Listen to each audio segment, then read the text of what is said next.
নমস্কাৰ আজি আমি এলপি আৰু ইউপিত নিউ প্ৰসেস মতে কাট অফ মাৰ্ক কিমানলৈকে যোৱাৰ সম্ভাৱনা আছে আৰু ডিস্ট্ৰিক্ট সিলেকশন কেনেকৈ কৰিব সেই বিষয়ে আলোচনা কৰা হ'ব আৰু এবাৰ এলপিত কাট অফ মাৰ্ক কম যোৱাৰ সম্ভাৱনা বহুত বেছি আছে কাৰণ যিসকল ক্যান্ডিডেটৰ বিএড আছে সিহঁতে এপ্লাই কৰিব নোৱাৰিব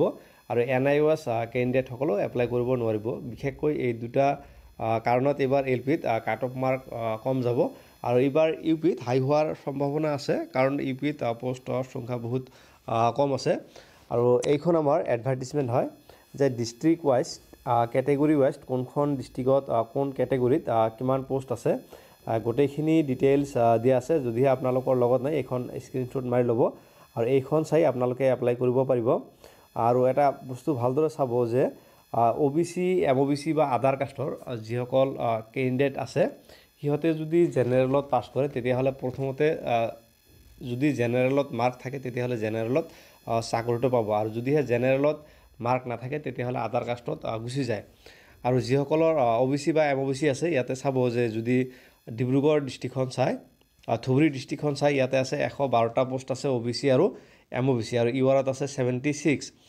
যিমানখিনি ওবিসি আৰু এমওবিসিৰ ক্যান্ডিডেট আছে আৰু এবাৰ হাইয়েষ্ট ধুবুৰী ডিস্ট্ৰিক্টত ওবিসি আৰু এমওবিসিৰ এপ্লাই হ'ব আৰু যিমানখিনি ক্যান্ডিডেট আছে প্ৰথমতে ইউআৰত পাব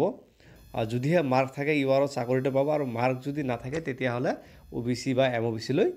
গুচি যাব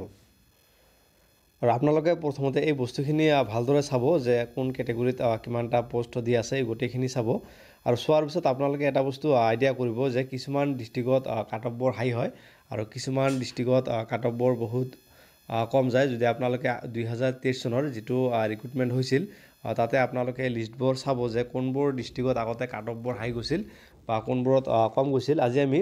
যে গোলাঘাট ডিস্ট্ৰিক্টত যেহেতু জেনাৰেলত দি আছে 101টা পোষ্ট আৰু ওবিসি আৰু এমওবিসি দি আছে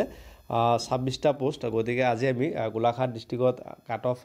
কিমানলৈকে যোৱাৰ সম্ভাৱনা আছে সেই বিষয়ে চাম আৰু 2023 চনৰ যেটো ৰিক্ৰুটমেন্ট হৈ গৈছিল সেই ৰিক্ৰুটমেন্টৰ যেটো তালিকা আছে সেই তালিকাখন চাম আৰু এইখন আমাৰ তালিকা হয় এই লিষ্টখনত যদি চাই প্ৰথমতে আছে ওবিসি আৰু এমওবিসি আছে আৰু ইহঁতৰ মাৰ্কখিনি আৰু 2023 চনৰ যেটো ৰিক্ৰুটমেন্ট হৈ গৈছিল ওবিসি এমওবিসি 18টা পোষ্ট আছিল আৰু ইয়াৰ যেটো মাৰ্ক আছিল লোয়েষ্ট 204 204 চাকৰিটো পাই গৈছিল আৰু এইবাৰ যেহেতু নিউ প্ৰসেস মতে চাকৰিটো হ'ব টেটৰ পৰা ল'ব 85% মাৰ্ক গতিকে এইবাৰ যিসকল ক্যান্ডিডেটৰ টেটত মাৰ্ক বেছি আছে সিহঁতে চাকৰিটো পাব বাকি কোৱালিফিকেশনত মাৰ্ক যদিও কম আছে তেতিয়াহলে ইমান বেছি এটা প্ৰভাৱ নপৰিব গতিকে টেটত যাৰ মাৰ্ক আছে সিয়ে চাকৰিটো পাব আৰু ইয়াতে যদি চাই যোৱা বছৰৰ যেটো ৰিক্ৰুটমেন্ট হৈ গৈছিল ইহঁতৰ মাৰ্কখিনি টেটত কিমান মাৰ্ক আছিল হাইয়েষ্ট 64 লৈকে 66 লৈকে আছে আৰু লোয়েষ্টত একেবাৰে যদি চাই যে ইয়াতে 55 লৈকে আছে গোটেইখিনি চালে গম পাব আৰু এতিয়া আমি কাট অফ মাৰ্ক কিমানলৈকে যোৱাৰ সম্ভাৱনা আছে আৰু এতিয়া আমি ওবিসি আৰু এমওবিসিত কাট অফ মাৰ্ক কিমানলৈকে যোৱাৰ সম্ভাৱনা আছে সেই বিষয়ে চাম আৰু ইয়াতে এবাৰ যেহেতু টেটৰ পৰা ল'ব 85% গতিকে আৰু হায়াৰ সেকেন্ডাৰীৰ পৰা ল'ব 5% আৰু ডিএলএডৰ পৰা ল'ব 5% যেহেতু এবাৰ টেটৰ পৰা 85% ল'ব গতিকে ইয়াতে 60% ধৰা হৈছে 60 * 85/100 আৰু ইয়াৰ মাৰ্ক হ'ব 51 আৰু হায়াৰ সেকেন্ডাৰীৰ পৰা হায়াৰ সেকেন্ডাৰী ধৰা হৈছে 68 * 5/100 ইয়াৰ হ'ব 3.4 আৰু ডিএলএডত হ'ব 72 * 5/100 ইয়াৰ হ'ব 3.6 আৰু এই তিনিটাই যোগ কৰিলে হ'ব ইয়াৰ মাৰ্ক হ'ব 58 হ'ব আৰু যদিহে ওবিসি বা এমওবিসিত যদি আপোনালোকৰ মাৰ্ক 58 বা 58ৰ ওচৰা-ওচৰি আছে বা ওপৰত আছে তেতিয়াহলে চাকৰি পোৱাৰ সম্ভাৱনা এবাৰ বহুত বেছি আছে আৰু ইয়াৰ পিছত আমি আমাৰ এসসি আছে এসসি সকলৰ চাম যে কিমানলৈকে যোৱাৰ সম্ভাৱনা আছে আৰু এসসিৰ ক্ষেত্ৰত এবাৰ সো এসসি টেটৰ পৰা ল'ব 85% সেম প্ৰসেসে হয় আৰু ইয়াৰ ধৰা হৈছে যে 57 * 85/100 আৰু হায়াৰ সেকেন্ডাৰী ধৰা হৈছে 66 * 5/100 আৰু ডিএলএড ধৰা হৈছে 70 * 5/100 আৰু ইয়াৰ টেটত হ'ব 48.45 হায়াৰ সেকেন্ডাৰীত হ'ব 3.3 আৰু ডিএলএডত হ'ব 3.5 টোটাল হ'ব 55.25 আৰু যেহেতু এসসিৰ ক্যান্ডিডেট বহুত কম থাকে আৰু এসসিত কাট অফৰ মাৰ্কটো এনো বহুত কম যায় এসসি বা এসটিপিৰ ক্ষেত্ৰত গতিকে 55 বা 56 হলে চাকৰিটো পোৱাৰ সম্ভাৱনা আছে আৰু এইবাৰ আমি একেবাৰে শেষত যেটো আমাৰ ইউআৰ আছে ইউআৰত কাট অফ মাৰ্ক কিমানলৈকে যোৱাৰ সম্ভাৱনা আছে সেই বিষয়ে চাম আৰু ইউআৰত ইয়াতে ধৰা হৈছে যে টেটত ধৰা হৈছে 63%, 63 into 85/100 আৰু হায়াৰ ছেকেণ্ডাৰীত ধৰা হৈছে 70 into 5/100 আৰু ডিএলএডত ধৰা হৈছে 78 into 5/100 আৰু ইয়াৰ টোটেল হ'ব 52.7 প্লাছ 3.5 প্লাছ 3.9 ইয়াৰ হ'ব 60.1 যদিহে জেনেৰেলৰ ক্ষেত্ৰত 60 প্লাছ আছে তেতিয়াহ'লে চাকৰিটো কনফাৰ্ম বুলি ধৰি ল'ব পাৰে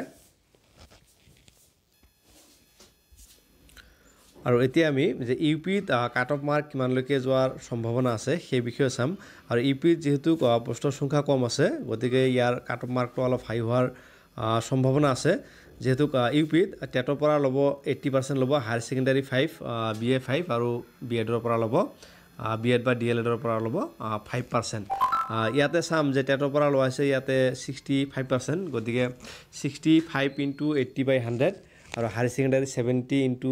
5/100 আৰু বিএড ধৰা হৈছে 72 into 5/100 আৰু বিএড বা ডিএলএডত ধৰা হৈছে 75 into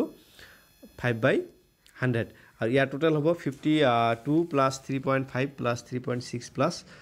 3.75 গতিকে 62.85 যদিহে ইউপিৰ ক্ষেত্ৰত 62 মাৰ্ক আছে তেতিয়াহ'লে চাকৰিটো পোৱাৰ সম্ভাৱনা আছে আৰু এলপিত যেহেতু 61 বা 62 লাগিব কাৰণ টেটৰ পৰা ল'ব 85% সেই কাৰণত পাৰ্চেণ্ট অলপ বাঢ়ি যায় আৰু ইউপিত যেহেতু টেটৰ পৰা ল'ব 80% গতিকে ইয়াৰ পাৰ্চেণ্টেজ অলপ কমি যায় আৰু যদিহে চেনেলটোত নতুনকৈ ভিজিট কৰিছে ছাবস্ক্ৰাইব কৰি বেল আইকনটো অন কৰি ল'ব thank you very much for ৱাচিং থ্যাংক ইউ